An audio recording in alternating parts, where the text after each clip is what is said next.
Olá a todos. A inteligência artificial já não é coisa de filmes de ficção científica. Está em todo o lado, a mudar a forma como vivemos e trabalhamos.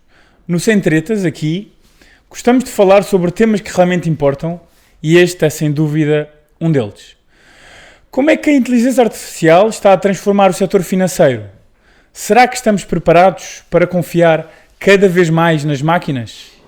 Para responder a estas e muitas outras perguntas, trouxemos alguém que sabe muito bem do que fala. O nosso convidado de hoje é Ricardo Chaves, diretor de Inteligência Artificial do BPI, o nome incontornável quando o assunto é tecnologia e inovação e ainda mais no setor bancário. O Ricardo já anda nisto há anos e sempre esteve ligado à transformação digital, percebendo antes de muita gente como a inteligência artificial pode mudar as regras do jogo. No BPI, lidera uma equipa que está a integrar a inteligência artificial em tudo o que podes imaginar. Desde melhorar a experiência dos clientes até tornar os processos internos mais rápidos e eficientes. Antes de assumir este desafio no BPI, passou pela consultora McKinsey, onde trabalhou com algumas das maiores empresas do mundo em projetos de inovação e transformação digital. Mais tarde, na CIBS, teve um papel fundamental na estratégia comercial do MBWay, uma aplicação que mudou a vida de todos os portugueses. Este percurso deu-lhe uma visão única sobre como a tecnologia não só melhora negócios, mas também impacta diretamente a vida das pessoas.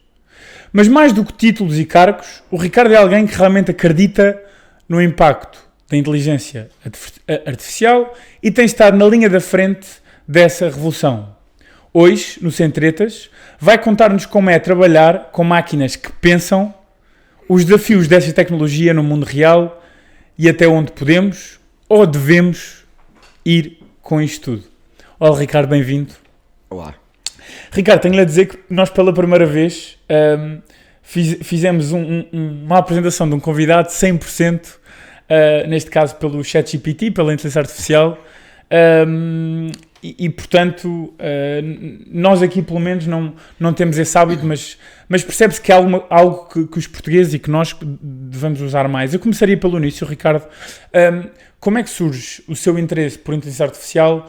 Sabemos que apareceu recentemente na nossa vida, mas na vida do Ricardo, já estavas a acompanhar a inteligência artificial há muito tempo?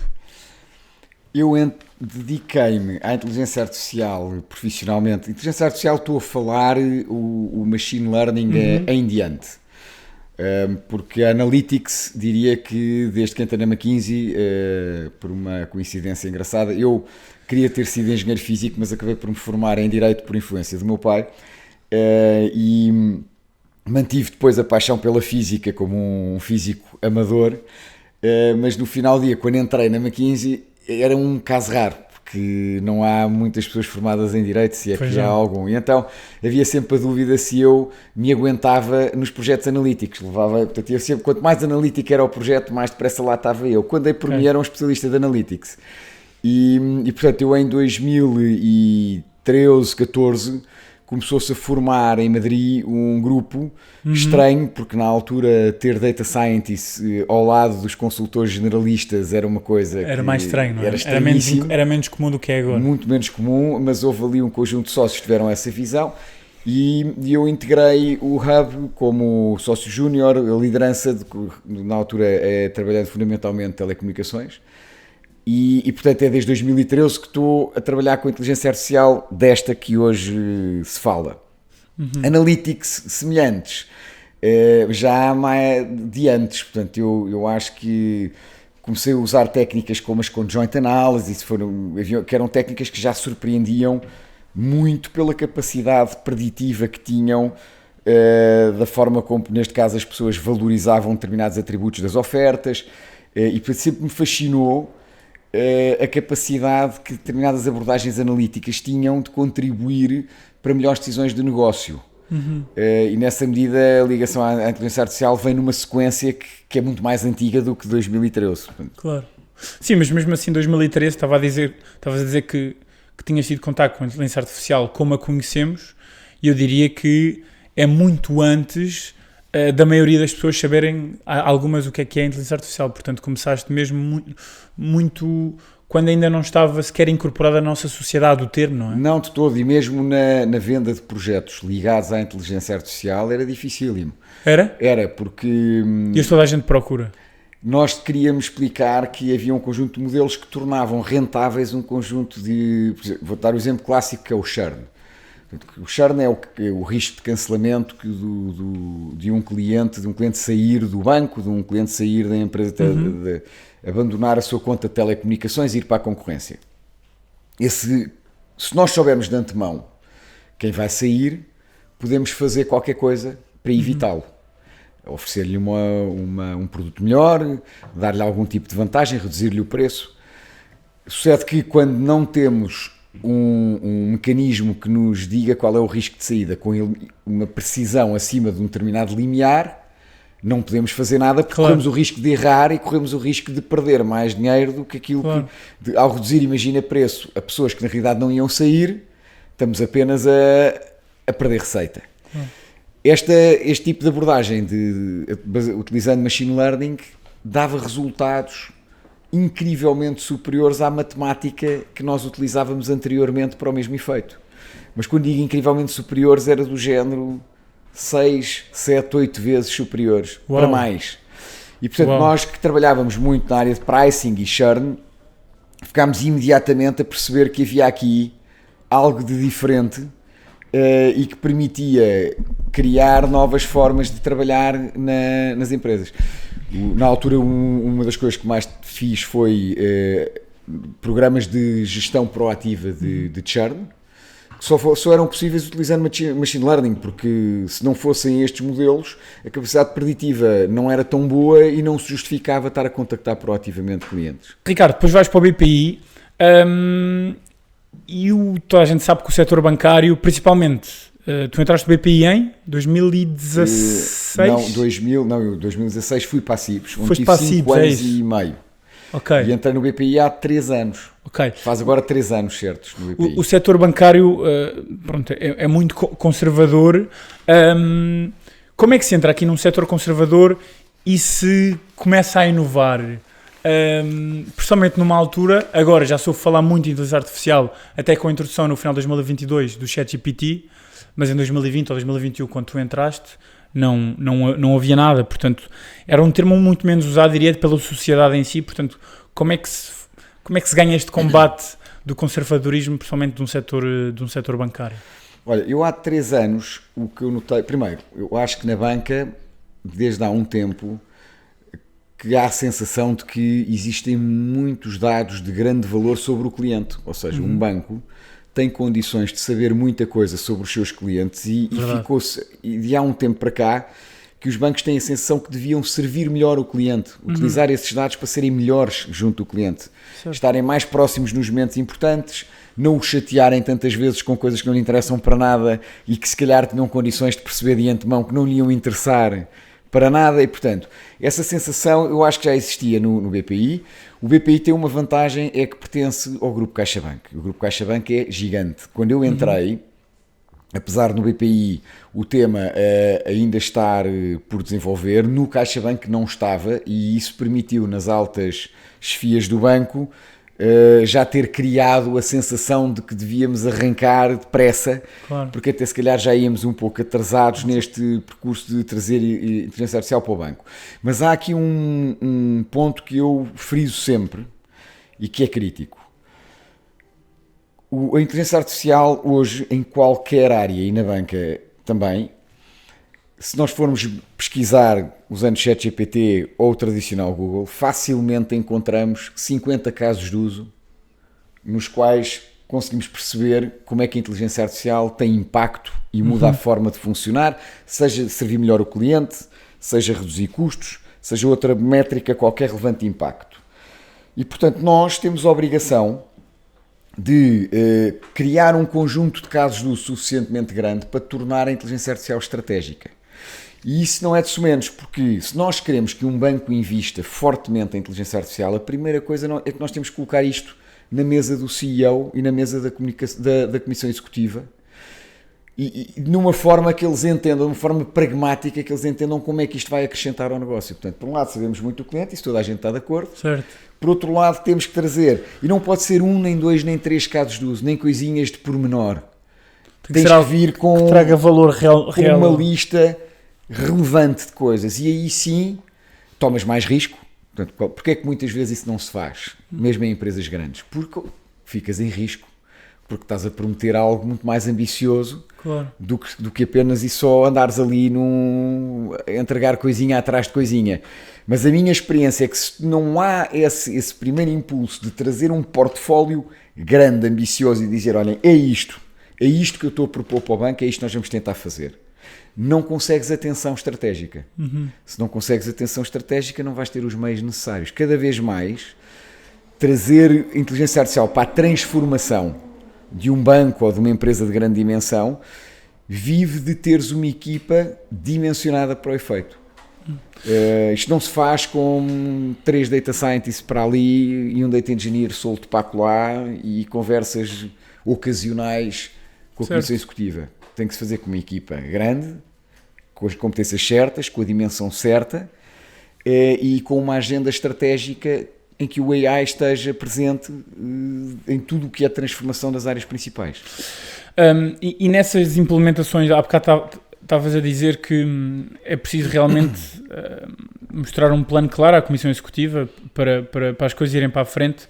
Nos teus 3 ou 4 anos de BPI, alguma implementação que tenha orgulhado pessoalmente? Eu tendo a ter orgulho de todas, mesmo daquelas que não correram tão bem. Nós temos, claro, faz parte. Agora, tivemos ao fim do 3º ano, até algumas reflexões interessantes, lições aprendidas, mas há aqui 2 de alto espectro que me orgulham imenso, e a toda a nossa equipa. A primeira é, nós pegámos no Machine Learning preditivo e fizemos na nossa fábrica de Machine Learning preditivo uma corrida, foi mesmo uma corrida para termos modelos que cobrissem todos os produtos do portfólio bancário dos nossos clientes, dos principais. Estou a falar de cartões, estou a falar de seguros, estou a falar de crédito ao consumo, estou a falar de produtos de poupança, estou a falar de domiciliação de ordenados. Portanto, temos modelos que hoje retratam a propensão de compra para todos os clientes de cada um destes produtos. E com isso conseguimos montar o que nós chamamos um orquestrador de leads comerciais, que hoje é o que alimenta todos os balcões do banco. Portanto, toda a componente proativa de venda da nossa força de vendas hoje é organizada por um orquestrador que filtra os clientes que têm elevada propensão para cada produto. Este mesmo orquestrador depois é utilizado também para fazer a priorização das audiências digitais para cada comunicação de cada produto. Por trás disto está uma lógica muito diferente de comunicação com os clientes, em que no fundo nós comunicamos muito mais com os clientes propensos. Porquê? Porque eles provavelmente têm mesmo interesse e necessidade daquele produto que lhes queremos mostrar, e estamos a incomodar muito menos todos os outros naqueles momentos em que eles não lhes interessa para nada. Interessante, ou seja, vocês fazem uma pré-identificação com esses modelos e depois contactam os clientes mais propensos a adquirirem, e realmente a hipótese aumenta substancialmente de alguém contratar um produto que está interessado do que... E imagina, a diferença é, para te dar aqui alguns números concretos, se tu pegares em 1,5 milhão de clientes do banco, estamos a falar em contactar na ordem dos 120 mil. Para veres a diferença que é, em vez de contactares toda a gente e com isso estares até às vezes a degradar a qualidade do engagement do banco. Depois as pessoas, claro, quando tu recebes comunicações não te interessam para nada, muitas vezes há um momento que tu deixas de ver o que é que te estão a mandar. E para teres uma ideia, nestes 115 mil, 120 mil, muitas vezes estão concentrados 80% dos clientes que compram no banco. E também estão aqueles que não tendo comprado no passado, se nós os contactarmos até poderão passar a comprar. Portanto, nós estamos orgulhosos dessa frente por uma razão. O Machine Learning preditivo é algo que já existe há um tempo. O que é que nós fizemos aqui? O que nós conseguimos fazer aqui, em conjunto com o marketing, com as áreas de experiências digitais que gerem as fábricas digitais e com as áreas comerciais, foi conceber uma nova coreografia que tem na sua gênese inteligência artificial a orquestrar e a distribuir o esforço comercial. Portanto, aqui a arte, digamos assim, foi conseguir fazer isto a esta escala, com este potencial de transformação. Temos ainda um desafio de adoção, o desafio da adoção é algo muito comum neste tipo de transformações, ou seja, queremos que os leads sejam ainda mais utilizados e isso é um trabalho que está em curso, mas a máquina está pronta e está a funcionar já em escala para o banco todo. Uma outra frente que nós estamos muito orgulhosos é o que nós chamamos de Document AI. Um banco, por ser regulamentado, vai ter que lidar com documentos durante muito tempo. Já tem hoje e nós acreditamos que é difícil que isso venha a desaparecer. Esses documentos estão a ser digitalizados aos poucos, há hoje em dia as identificações digitais e por aí fora, mas demora tempo. Claro. Eu próprio sei da experiência do MBA, demora tempo, não é de um dia para o outro e, portanto, os documentos estão ainda aí para ficar. O que é que nós fizemos? Pegámos, por exemplo, no crédito à habitação. Nós, para emitir um crédito à habitação, temos que recolher 18 documentos do cliente. E pensámos, porque é que o documento, em vez de ser uma chatice, que hoje é notoriamente uma chatice, não se torna algo que é a fonte de uma melhor experiência para o cliente, uma experiência mais rápida e de melhor qualidade. Então pensámos, se nós utilizarmos inteligência artificial para que os documentos sejam processados por um conjunto de modelos que imediatamente lhes retira todos os dados que nós precisamos, nós poderíamos reinventar aqui um conjunto de processos. Como assim? O cliente deixa de ser preciso submeter documentos? Não, ele tem que submeter documentos, mas ao submeter documentos deixa de ter que preencher formulários, por exemplo. Ok. E ao submeter documentos, para teres uma ideia, nós hoje, com os 18 documentos do crédito à habitação, conseguimos extrair 93% dos dados que precisamos para os nossos processos internos corretos. Significa Incrível. Que 85% dos documentos nem ninguém tem que lhes tocar. E os restantes 15%, alguém tem que abrir o documento e verificar um ou outro dado que não saiu eventualmente na perfeição e verificar se está correto ou então corrigir para o dado real. Claro. Estamos a falar de um processamento dos documentos só, atenção, pois o processamento tem aqui mais coisas, tecnologicamente. Tem os robôs, portanto, para o cliente nunca chega a ser tão curto quanto isto que eu estou a dizer, mas de um processamento de 18 documentos em 1 minuto e 20 segundos. Estamos a falar, portanto, amanhã se calhar vamos conseguir criar aqui um processo que para o cliente acontece em 20 minutos, 30 minutos. Claro. Entre o momento em que ele entrega os documentos e o momento em que o banco conseguiu organizar todo o processo e decidir atribuir-lhe o crédito ou não. Incrível. Neste momento temos já 20 balcões a trabalhar com este processo. Começámos pelos balcões que processam crédito à habitação, claro. Os que processam mais. Claro. Acreditamos que vamos chegar a meio do ano nos 50, 60 balcões, o que significa que estaremos provavelmente já a cobrir com este processo, eu diria 60% a 70% do crédito à habitação do banco. Uau. E talvez consigamos chegar ao fim do ano cobrindo todo o crédito à habitação. Outra vantagem que isto nos trouxe, eu costumo dizer, uma expressão que não sendo muito bonita é útil, porque é bastante elucidativa. E na inteligência artificial eu estou sempre preocupado em escalar. Significa que quando aprendemos uma coisa que depois tem muitas outras parecidas, entras na fase do entra porco e sai chouriço, que é crias uma fábrica. Significa que a partir daquele momento para nós é relativamente simples ir a outros casos de uso, porque eles são muito parecidos. Do ponto de vista tecnológico, do ponto de vista dos processos, do ponto de vista das áreas que já estão habituadas a fazer aquilo. Portanto, nós a partir do momento em que dedicámos um ano e meio, foi um ano e meio que nos levou até aqui, a trabalhar intensivamente com a área de operações e com a área da IT, até termos a infraestrutura necessária para Document AI, por um lado, e por outro lado estarmos rotinados com a área de operações, de como é que se reinventam as operações para isto, nós pudemos identificar mais de 30 casos de uso muito parecidos.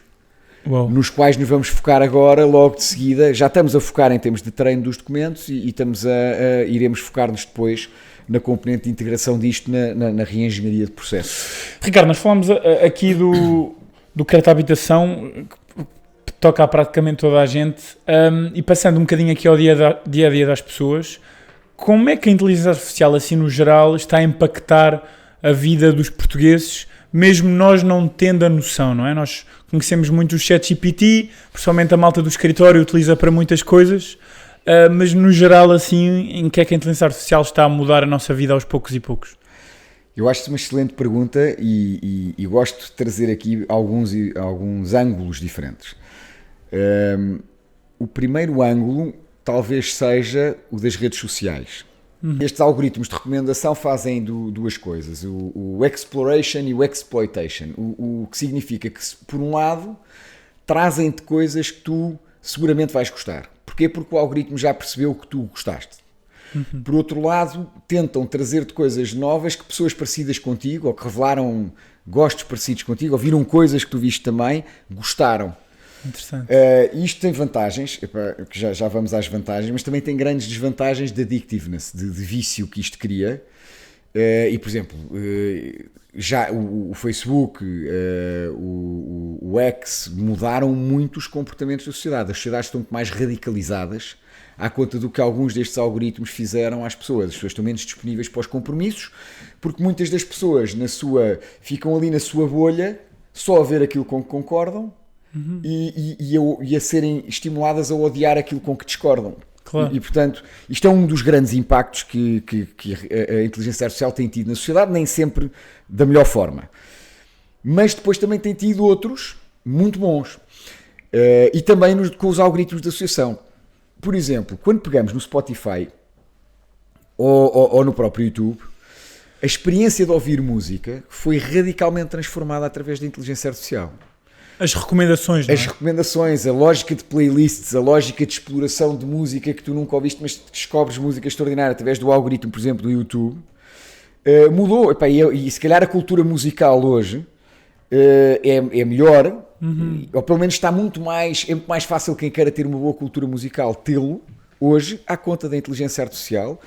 E nas compras, a Amazon é uma empresa radicalmente construída sobre inteligência artificial. Por isso é que eu costumo dizer, quando às vezes há certas pessoas que dizem a inteligência artificial não tem impacto nas empresas normais, isso chega a olhar para a Netflix, a Amazon, Spotify, para termos a noção que isso é um total disparate. Ou seja, todas as empresas, no fundo, que oferecem produtos diretamente ao cliente, ou filmes na Netflix, ou música ao Spotify, ou produtos para compras à Amazon, utilizam a inteligência artificial, no fundo, para nos dar aquilo que nós queremos. E de formas, por vezes, muito interessantes. Pensa-se, a Amazon mudou a maneira de comprar e a conveniência da compra. A quantidade de coisas que hoje podes mandar vir à Amazon e que chegam em um dia. Por exemplo, este estudo é um exemplo disso. Pois, que provavelmente mandaste vir à Amazon, é impressionante a rapidez com que vem. E agora, o serviço que a Amazon atingiu só é possível porque tem os seus armazéns totalmente operados com a inteligência artificial, porque tem os seus algoritmos de recomendação a ser a única base de orquestração dos produtos que tu vês na montra digital que é a Amazon. E, portanto, eu acho que, com muito bons exemplos, há aqui um conjunto de empresas que mudaram radicalmente a nossa forma de estar hoje em dia e para melhor. Agora, nós estamos a assistir a uma nova emergência da inteligência artificial, portanto, que é uma nova, esta generativa, é um novo tipo de inteligência artificial. Generativa? Generativa, que é no fundo o ChatGPT, o Gemini, são estes modelos conversacionais. Não são bem só conversacionais, porque eles também são geradores de imagens, geradores de música, geradores de vídeo. Vídeo, portanto, agora, não é? Cada vez mais real. Cada vez mais real. Portanto, eu acho que essa nova valência da inteligência artificial já traz aqui desafios diferentes. Mas tu perguntavas como é que mudou. Eu só para terminar a resposta a essa pergunta, eu acho que mudou porque houve um conjunto de empresas que se tornaram globais, que alteraram radicalmente os nossos hábitos de consumo. Mudou porque as redes sociais passaram a ser uma base estrutural de muita da comunicação existente nas sociedades e também nas democracias contemporâneas. Claro. E isso está a trazer novas realidades políticas e económicas todos os dias. Nós há bocado estamos a falar na Amazon e a incorporação, por exemplo, imagino, de robôs na fábrica da Amazon, na prática, não é? Que acelera os processos de entrega ou que organizam as encomendas mediante o país e as pessoas não têm que se preocupar com isso, etc. Portanto, deve haver dezenas de processos que estão mais eficientes com a inteligência artificial da Amazon. Eu queria aqui falar um bocadinho nos downsides disto, não é? Ou seja, nos empregos que se perdem. Ou seja, fala-se muito que a inteligência artificial vai ajudar a nossa vida, mas vai tirar empregos. Achas que isto vai ser uma consequência obrigatória ou achas que, por outro lado, a nível de empregos, por outro lado, também vai criar novos e vai fazer este balanço com os que vai tirar? Sabes que eu adoro ficção científica mesmo, Interessante.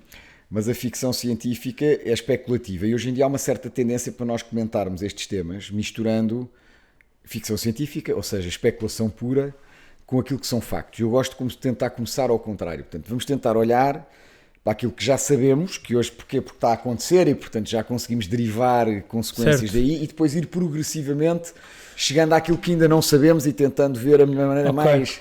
Portanto, eu acho que, primeira coisa, há empregos que vão desaparecer perante isto, claro. Então repara, se de repente o diagnóstico de imagens, por exemplo, à medida que se começam a desenvolver modelos de diagnóstico para os hospitais, começa a ser acessível através de uma API com uma accuracy superior à do melhor médico a fazê-lo, porque é impossível ser de outra forma, porque tem acesso a um tipo de metodologia completamente diferente. Se tu tens a possibilidade de criar um armazém, como o da Amazon, que se for desenvolvido numa determinada configuração pode ser 100% robotizado. Claro. É claro que há um conjunto de funções, não estou mais do que os empregos de funções que desaparecem, são substituídas por isto. Deixa-me só, porque acho que é uma excelente oportunidade para darmos o exemplo de nós estamos a gravar na Faculdade Nova e na Faculdade Nova, para quem não sabe, há um Pingo Doce Certo. que não tem colaboradores, ou seja, tem os colaboradores básicos, mas em vez de ter 40 colaboradores num Pingo Doce, tem 4 ou 5 e Certo. nem estou a contar com as seguranças. E portanto, só dar esse exemplo que acho interessante para começarmos a pensar como é que. Quando comparas com uma loja normal, é evidente que tens lá menos pessoas. Portanto, vamos só começar em torno daquilo que é evidente e que já conhecemos atualmente, não é? É também claro que um conjunto grande de profissões não deverão desaparecer, mas deverão desaparecer as pessoas que dessas profissões não conseguirem utilizar a inteligência artificial. Falávamos há pouco aqui de atividades de edição de imagem, de criatividade em torno de vídeo e imagem.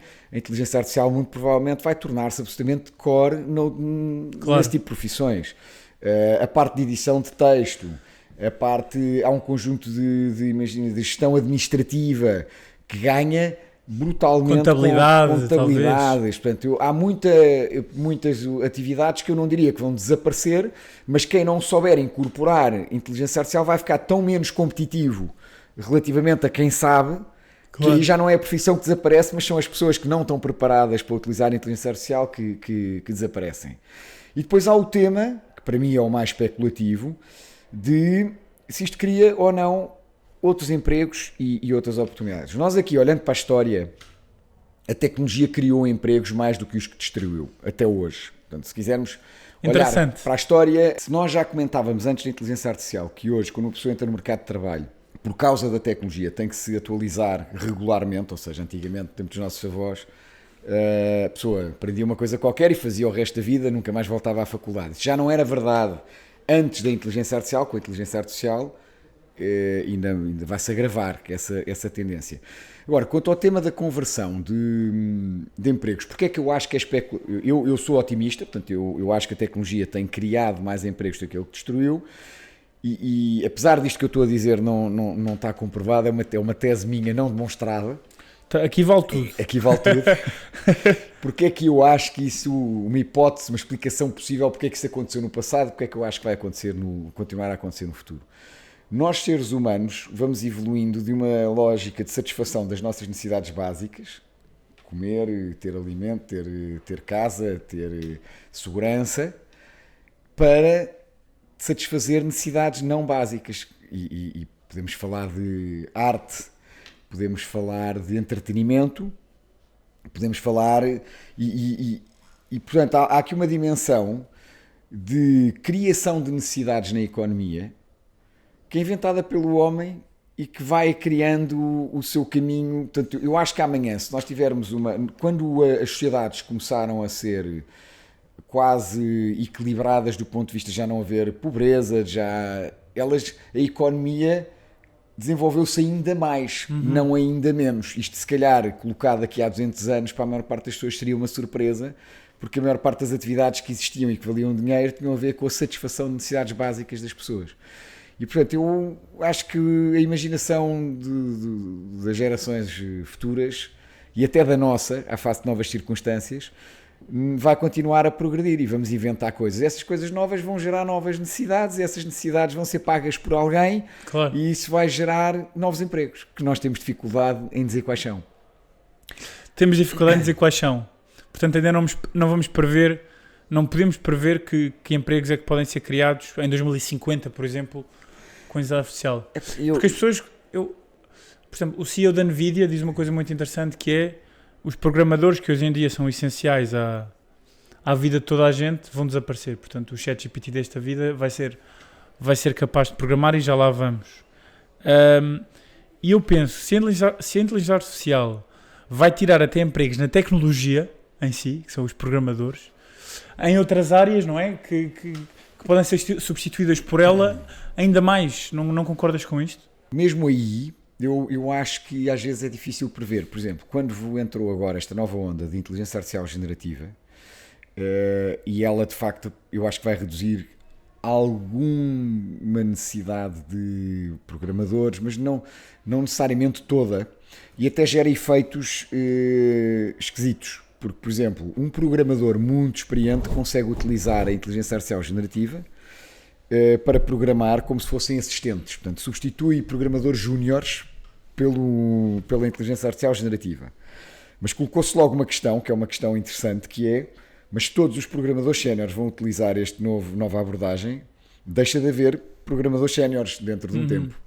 Porque deixa de haver júniores. Claro. E para haver séniores tem que haver júniores. Agora, ainda assim, eu acho que a complexidade que eu vejo, por exemplo, agora de construção de um sistema industrial com inteligência artificial generativa, sugere-me que, assim como algumas coisas simplificam, outras complicam-se. Por exemplo, o que nós chamamos AI Engineering, que é o conjunto de peças que têm que estar ligadas de alguma maneira para que, por exemplo, aconteça pôr em funcionamento um helpdesk ou um contact center diretamente com o cliente, é mais complexo do que alguma vez foi. A complexidade destes sistemas aumenta, e então eu tenho que ter, se calhar, mais pessoas a controlar.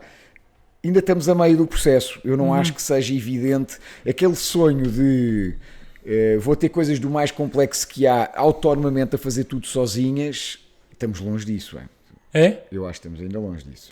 Mas então, só para resumir, tu achas que... E uma Amazon de que eu falei há pouco, atenção, não usa nada disso para fazer a sua automação máxima. Utiliza a inteligência artificial preditiva. Ou seja, que é a mais antiga. É a mais antiga. Mais antiga. Mas então, para resumir, tu achas que os programadores para já vão continuar a haver, só que vão ser reduzidos no fundo? Eu acho que um programador que dizia assim: eu agora funciono, programa em R, e portanto estou aqui descansado da minha vida. Eu agora programo em Python e estou descansado da minha vida. E sou especialista em preditivo ou especialista numa coisa qualquer, estou descansado da minha vida. O descansado da minha vida acabou. Ele tem que estar preparado para amanhã programar ou noutra temática, ou com outra tecnologia, ou... Portanto, e sim, amanhã se calhar a programação também virou prompting, ou virou RAG, ou virou outra coisa qualquer, que é outra técnica que entretanto é a técnica que precisamos. O programador é um engenheiro, na minha perspectiva, como outro qualquer, e se calhar ele achou que estava ali numa atividade de nicho da qual ninguém o tira. Tem que ser engenheiro. Um engenheiro adapta-se às diferentes técnicas que num determinado momento são as técnicas necessárias para resolver um problema. Curioso isso, um programador é um engenheiro como o outro. Curioso. Falarmos aqui também, portanto, falarmos aqui um bocadinho do lançamento da DeepSeek. Portanto, tinha uma série de vantagens. Acho que não sei se devemos ou não passar por lá, porque são coisas um bocadinho mais técnicas, mas ia-te pedir para, se calhar, explicarmos às pessoas que nos estão a ver quais é que eram as vantagens da DeepSeek em relação ao ChatGPT, e porque é que ganhou fama, pelo menos naquela semana em que ganhou, e potenciais diferenças que há entre um e o outro. Vamos lá ver, vou tentar explicar isto da maneira mais simples possível e com os dados que existem hoje que não são totais, mas que já dá para perceber um conjunto de coisas. A primeira é os modelos de inteligência artificial generativa, os mais conhecidos, tiveram um custo de desenvolvimento muito grande. Portanto, foram precisos muitos milhões de euros, muitas centenas de milhões de euros, alguns deles, para se verem a luz do dia.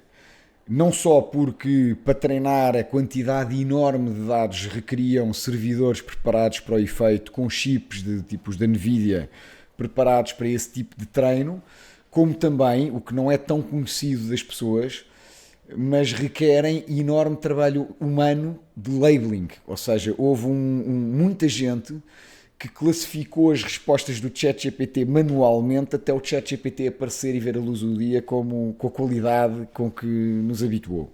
Incrível. O que o DeepSeek veio fazer foi fruto de um truque matemático, um truque de arquitetura e uma prática se calhar menos autorizada. O truque de arquitetura utilizou uma arquitetura que passou por ter um modelo generalista, que não tem que saber muito de nada, porque ele está aqui só para organizar os outros modelos, e por trás foi criando modelos especialistas em determinados tópicos. Este modelo é especialista em poesia, este em matemática, este em história, e isto é uma arquitetura um pouco diferente da que o ChatGPT ou o Gemini tinham. E por outro lado, à medida que este modelo ia respondendo às coisas, em vez de ter pessoas a classificar se a resposta estava certa ou não, pegou no ChatGPT e pôs o ChatGPT a controlar o que é que o DeepSeek a fazer por ele. Portanto, como se fosse o controlador da qualidade das respostas do DeepSeek.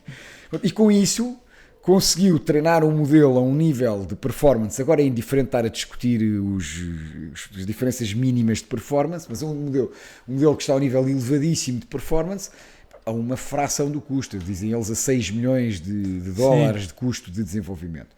Ora, isto sendo verdade, traz uma novidade que é, já não é necessário voltar a investir bis e bis, já não é diferencial ter bis e bis para conseguir criar modelos de alta performance que conseguem competir com os anteriores muito caros. E eu acho que isso o DeepSeek mostrou. Ora, obviamente que há aqui uma parte que é mais teórica, que é, eles conseguiram com 6 milhões fazer equivalente. Não, eles conseguiram fazer com 6 milhões porque o ChatGPT já existia. Pois, era isso que eu percebi. Se não houvesse o ChatGPT, com 6 milhões eles não tinham conseguido fazer o DeepSeek chegar aí. Mas de qualquer maneira, do ponto de vista mais estratégico, levanta um tema, que é, tendo nós já gasto o que gastámos, nós, estou a falar aqui, humanidade, não é? Nós aqui não, nos modelos anteriores, o que gastámos, será que agora a próxima fase requer que se repita este investimento? E eu acho que isso, o DeepSeek trouxe uma novidade que é possivelmente não. Agora, o DeepSeek mostrou que é possível gastar muito menos no desenvolvimento dos modelos, mas eu acho que há um dado que às vezes é menos publicitado, que é muito mais relevante do que estes, que é o custo por milhão de tokens desceu 97%. Só para as pessoas perceberem esse custo. Isto é o custo, no fundo, da utilização. O que estávamos a falar era o custo de desenvolvimento dos modelos. E agora estamos a falar de outra coisa diferente, que é o custo de utilização. Quanto é que custa utilizar um modelo destes de topo? E o custo de utilização do modelo é medido com o custo por tokens. É cada vez que o modelo está, digamos, a conversar, e vamos supor que não é bem assim, que uma palavra é um token. E, portanto, é como se fosse um custo por palavra. Esse custo reduziu em 97% desde que o ChatGPT 4 saiu até agora. Uau! E, portanto, nós estamos a assistir àquilo que é muito frequente acontecer na tecnologia quando há concorrência, que é o custo de utilização decresce significativamente. O investimento aumenta e o custo de utilização vai descendo. Mais oferta. Portanto, para nós que vamos ser utilizadores, quer dizer, o BPI e a maior parte das empresas não está no campeonato de desenvolver nenhum destes modelos. Portanto, e eu costumo dizer em primeira mão. Eu costumo dizer que o que nós somos, nós no BPI, somos industrializadores de inteligência artificial. Portanto, eu gosto de dizer que utilizo a inteligência artificial para transformar negócios. E o que nós somos é industrializadores de inteligência artificial, o que significa que o que me interessa é perceber se ela está madura para determinados usos e quais os custos de escalá-la para determinados usos.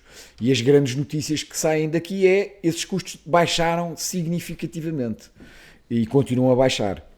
Portanto, vai haver condições de a utilizarmos em muitos casos de uso que se calhar aqui há 2 anos não era eficiente pensar na inteligência artificial generativa.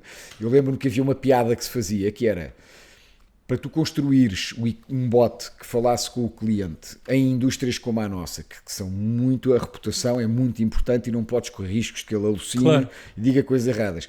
A arquitetura era pesada, tinha que se chamar o modelo muitas vezes, tinha que ter guardrails complexos, tantas vezes que ao custo que aquilo gerava, a tua medida mais económica naquele momento era voltar a usar o contact center, que era mais barato. E portanto, eu acho que isso de facto está a mudar. Esses custos estão a mudar porque estão a decrescer muito rapidamente.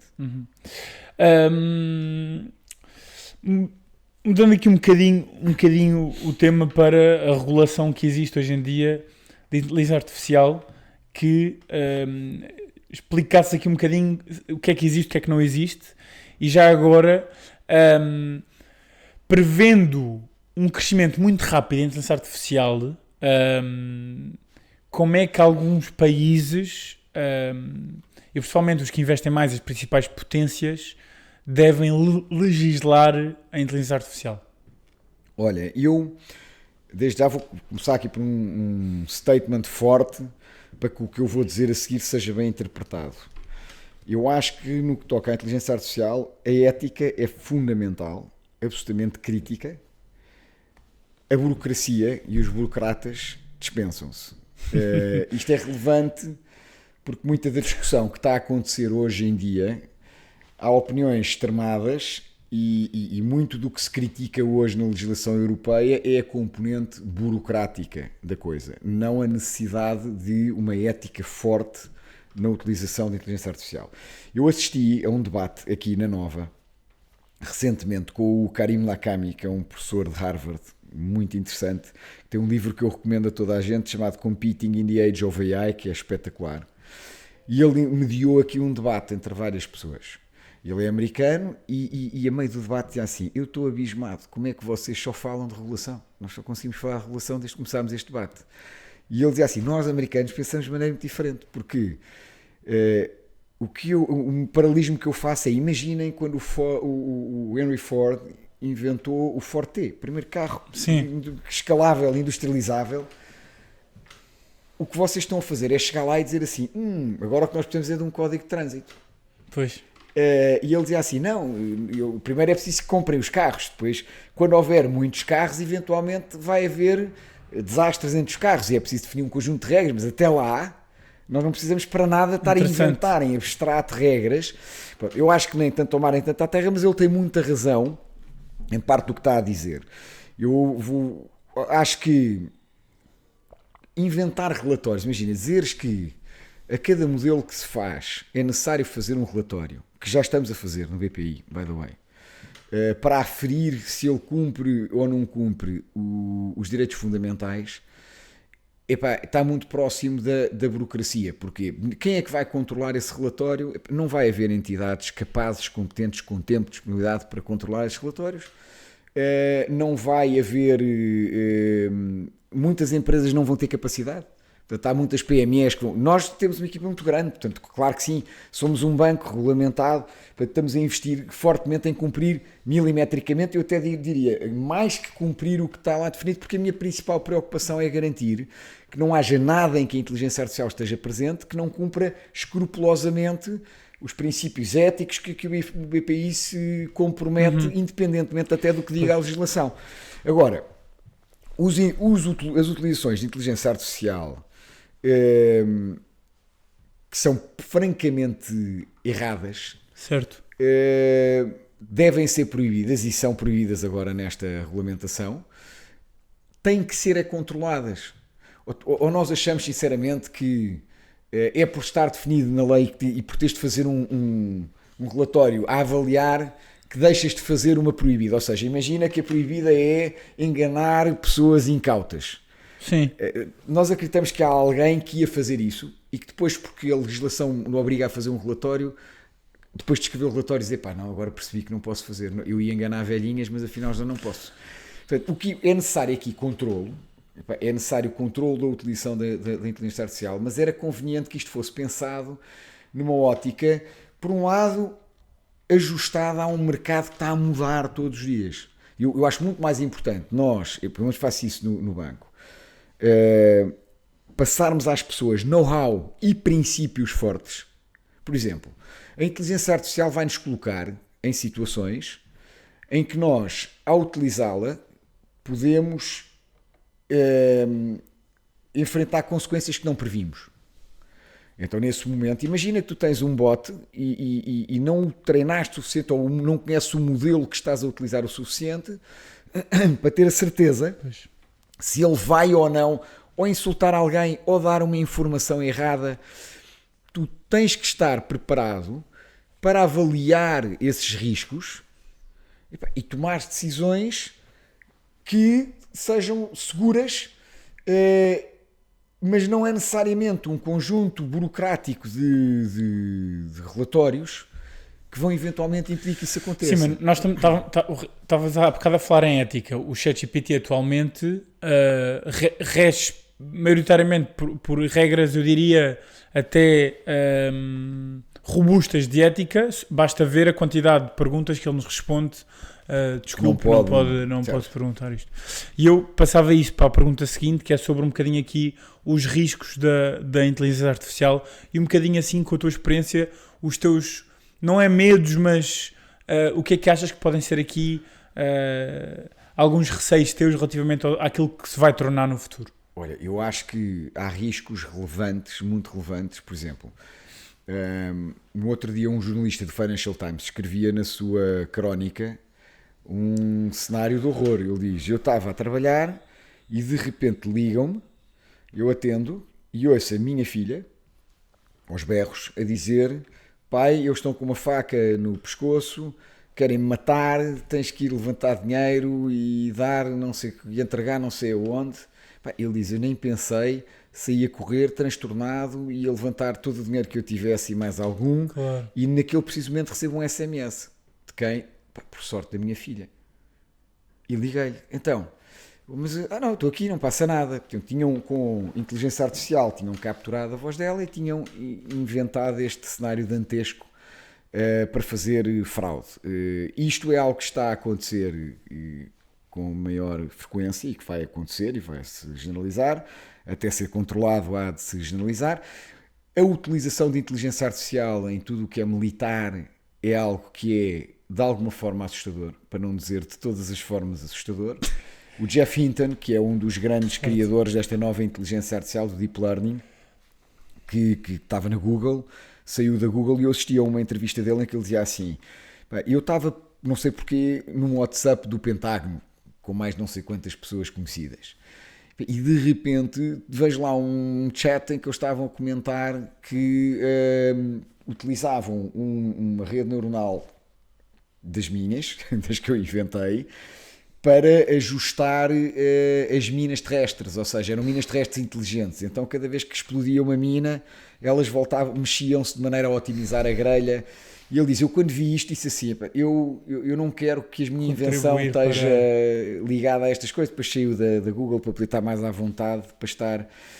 Isso até foi notícia, não é? Aqui em Portugal. A comentar os usos indevidos da inteligência artificial.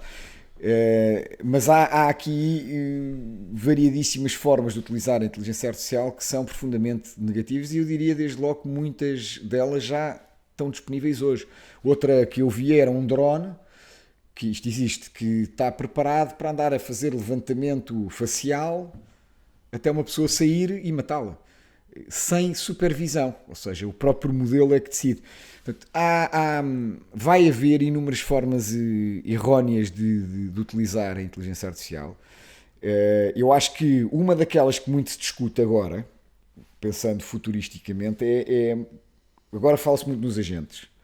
E os agentes não é mais do que nós fazermos uma... Normalmente a inteligência artificial, a preditiva e mesmo esta generativa, é utilizada para responder a uma pergunta ou para prever uma situação mas não é utilizada ou não era utilizada para fazer uma coisa que é a inteligência artificial olhar para um contexto e decidir quais é que são os fins que considera adequados para esse contexto. Isto é uma situação nova.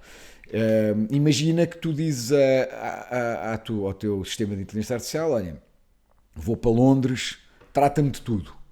Isto ainda é uma utilização aceitável, mas isto já é um agente. Portanto, é um sistema que, percebendo esta finalidade de alto nível, vai ter que construir várias finalidades de menor nível. Certo. Para, eu vou dizer assim, então já percebi, vou ter que ligar à agência de viagens ou marcar hotel, ver quais são os melhores hotéis, pedir cotações ver as companhias aéreas, ver os voos, saber qual é que é na tua agenda a hora a que tu queres chegar. Imagina, portanto, ele está a organizar-se. Até aqui ainda conseguimos olhar para este agente de uma forma contida. Mas se nós começamos a criar agentes que decidem de forma muito aberta, isto vai tornar-se um problema. Vai tornar-se um problema, porque um exemplo que se costuma dar é: quando fizeres isso, pensa muito bem no que é que vais pedir à inteligência artificial. Porque, por exemplo, se lhe pedisses para acabar, imagina que é uma inteligência artificial que já tem essa capacidade de mover um conjunto de meios no mundo físico e definir fins para si próprio, acaba com o aquecimento global. Possivelmente a primeira coisa que ela vai fazer é tentar exterminar o homem. Claro. Que é a principal causa. Portanto, e aqui é um bom exemplo de como é que o transporte da inteligência artificial para este domínio em que ela define finalidades para si própria vai trazer desafios de utilização perigosa e que nós vamos ter dificuldade em antever. Isso é um tema bastante interessante e muitas pessoas dizem, e foi o que falámos um bocadinho agora, do aumento exponencial da inteligência própria de um sistema de inteligência artificial. Achas que algum dia poderão tornar-se mais inteligentes que nós? Ou achas que é uma utopia e que isso não será possível? Eu acho que o termo inteligência hoje em dia, desde logo no próprio termo de inteligência artificial, é utilizado em inúmeros sentidos bastante diferentes. E isso não ajuda ao debate. Porque há coisas que eu diria não, outras diria sim. Se me disseres que a inteligência artificial vai ter o mesmo bom senso que um ser humano, acho que estamos longe disso acontecer. Se a inteligência artificial vai ter o que nós chamamos sabedoria, no sentido de a sabedoria, portanto, um ser humano quando aprende, está a misturar duas coisas. Está a misturar o facto de aprender coisas concretas e abstratas, mas também de ganhar sobre elas uma perspectiva equilibrada. E a inteligência artificial não aprende assim. A inteligência artificial primeiro aprende numa lógica muito mais burra. Repete muito mais vezes para aprender a mesma coisa. Um exemplo que se costuma dar é os carros autónomos. A quantidade de vezes que um carro autónomo tem que se espetar contra a parede para descobrir a que velocidade é que deve fazer um determinado tipo de curvas não é comparável com a rapidez com que o ser humano aprende a guiar um carro. Claro. Porque nós, por alguma razão, temos aqui uma capacidade de generalização da nossa movimentação espacial que conseguimos incorporá-la na condução de um carro e rapidamente conseguimos generalizar de uma situação para a outra. Portanto, a inteligência artificial aprende de uma forma um bocadinho mais burra, não gera a sabedoria nessa perspectiva que nós temos, que se calhar é uma mistura de aprendizagem com o bom senso misturado. Portanto, eu aí acho que há umas faculdades que nós vamos ser sempre superiores. A própria empatia, que é uma forma que tem por trás a lógica de nós conseguimos projetar no outro nós próprios e com isso termos uma conexão, a inteligência artificial não vai ter.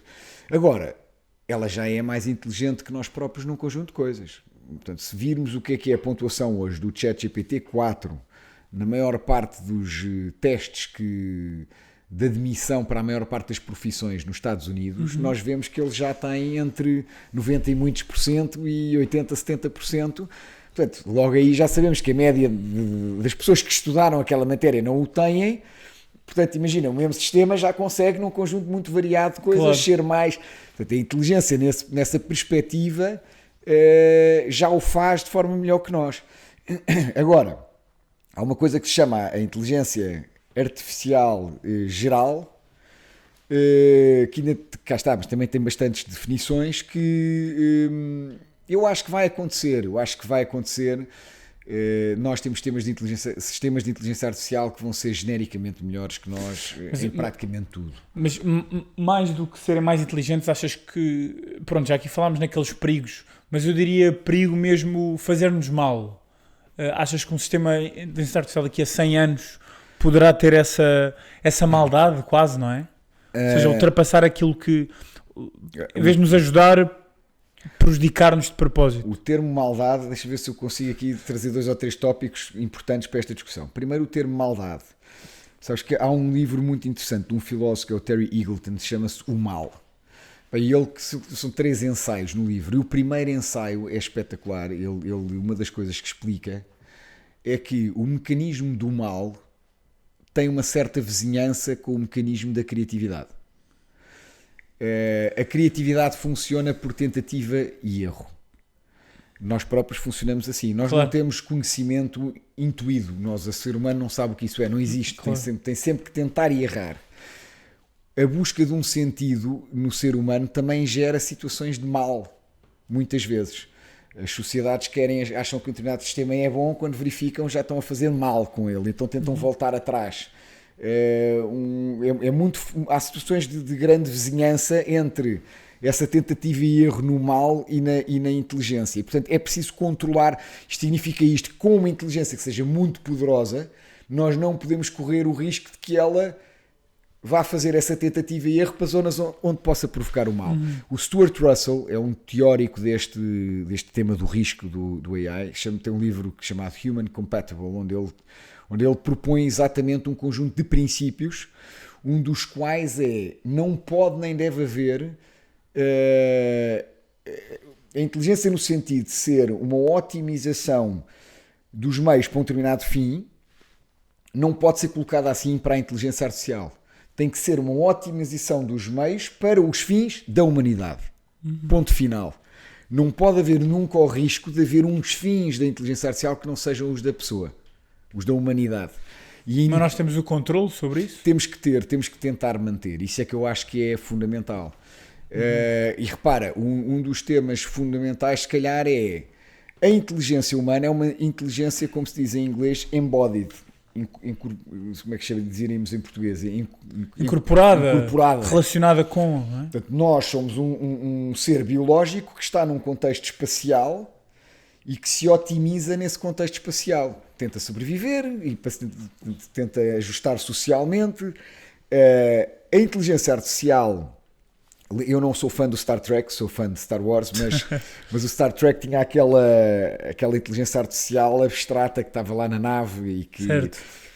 Esse tipo de inteligência artificial que não tem contacto com o mundo não é perigosa no sentido de não pode fazer nada. Agora, se tu a ligares a tudo o que é reatores de energia, imagina, armamento, sensores daqui e dacolá, então aí já estás a criar uma inteligência artificial que pode estar embodied, e com coisas perigosas, potencialmente perigosas. Ela já pode decidir fazer coisas e ao querer decidir fazer coisas tem contacto com o mundo em que tu vives e pode afetá-lo de forma perigosa e negativa. Portanto, eu acho que aqui a inteligência artificial tem que ser gerida de uma forma em que os riscos de isso acontecer negativamente estão sempre ou controláveis, desligas da ficha a qualquer momento, e idealmente não deves fazer coisas que tu não consigas perceber bem qual é que pode ser o outcome. O tema aqui também é mais pessoas mal intencionadas, muito inteligentes, pessoas, estou a dizer humanos, não é? Humanos mal intencionados e muito inteligentes que tenham capacidade de, no futuro, com a facilidade de criar coisas muito, muito maior, criar coisas más, digamos, para... Que já existe hoje, repara. Que já é capaz de existir. Se fores a há ver... pouco tempo na Deep Web foi descoberta uma rede de inteligência artificial que ajudava traficantes e criminosos a descobrir coisas e a fazer coisas. E repara, por exemplo, a energia nuclear é a mesma coisa. Pode ser utilizada para o bem. Se nós não tivéssemos guerras, se o ser humano não fosse agressivo nem conquistador, nós tínhamos já resolvido há muito tempo o problema da energia limpa. Se calhar tínhamos hoje reatores nucleares em todo o lado, mas também pode ser usada para a guerra e é a arma mais poderosa e destrutiva que o homem alguma vez fez. Que existe, pois.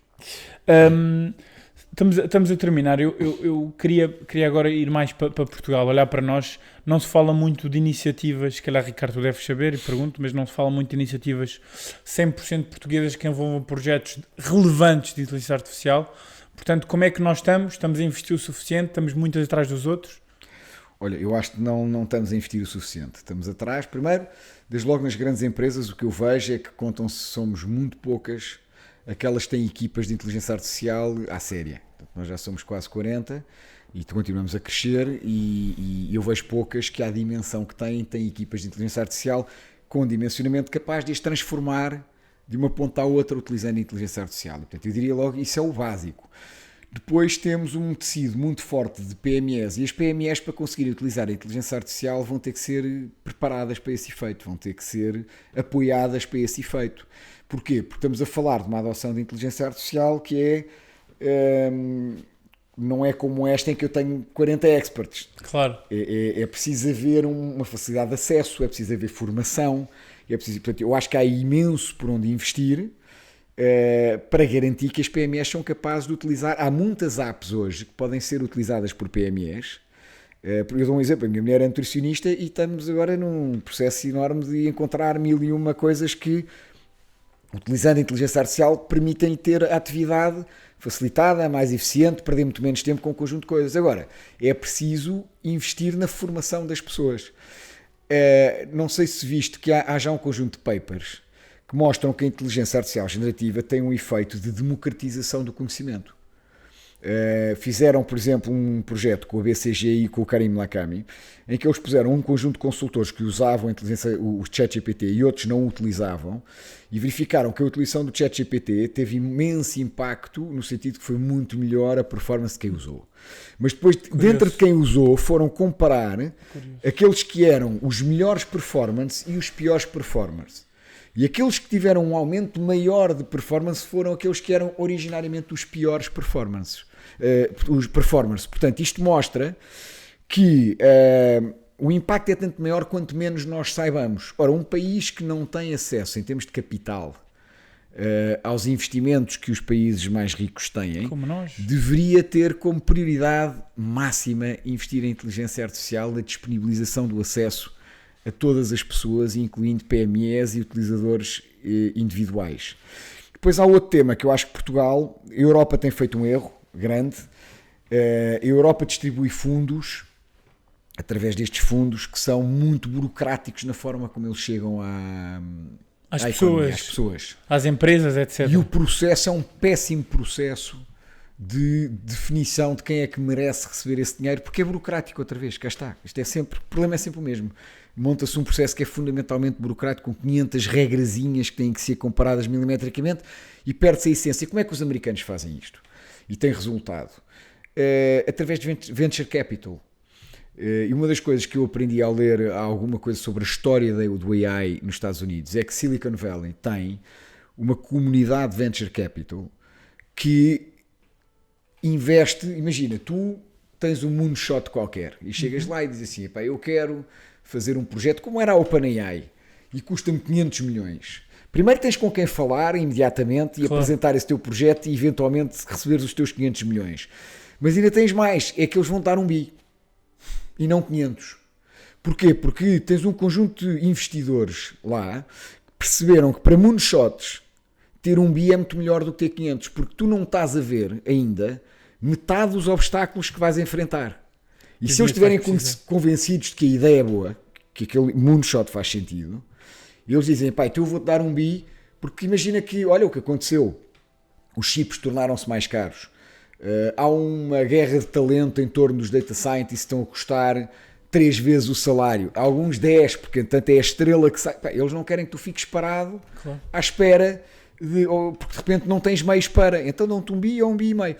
Portanto, aqui na Europa, no que toca à criação de know-how, aí já estou a falar mesmo de distintividade na geração de novas competências ou novos ativos da AI, a abordagem que temos destes programas europeus não é suficiente, não vai funcionar. Aliás, chega a ver, não há nenhuma empresa relevante europeia, o capital está todo nos Estados Unidos.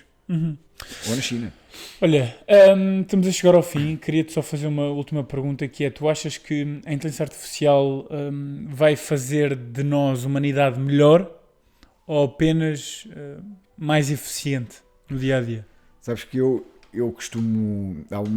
nós temos uma academia lá de trainees no BPI, e há um módulo que eu próprio dou de singularidade tecnológica, onde discutimos este tema da AI a tomar conta do mundo, sim ou não, e um bocadinho especulativamente. E eu acabo sempre a citar um filósofo que eu gosto muito, que é o Kant, que tem o imperativo categórico, que no fundo diz: age de acordo com uma máxima tal que possas crer que ela seja um princípio universal. E faz do homem um fim em si mesmo. Portanto, são vários os princípios do imperativo categórico. Ser bom, nós para garantir que somos bons, temos que ter uma moralidade intrínseca que não abandonamos em circunstância alguma. Portanto, a inteligência é apenas uma parte de nós próprios, seres humanos. É importante, mas é uma parte. Eu acredito que o que faz de nós especiais é a moral e talvez mais ainda o amor. O amor, a empatia, portanto, uma dimensão. Todas as dimensões humanas. Todas as dimensões são intrinsecamente humanas. E, portanto, eu acho que a inteligência é espetacular existir. Eu acho que vai nos ajudar a resolver problemas que não conseguimos resolver hoje. Para quem gosta da investigação em si mesma e olhar física com a inteligência artificial, nós vamos provavelmente conseguir descortinar coisas que não ver coisas que não conseguimos há muitos anos. Agora, que isso não nos leva a achar, em momento algum, que porque somos mais inteligentes devemos ser menos humanos, porque aí erramos no caminho, no momento em que o fizermos. Boa. E terminamos assim. Obrigado, Ricardo. Obrigado. Sim, senhor. Boa.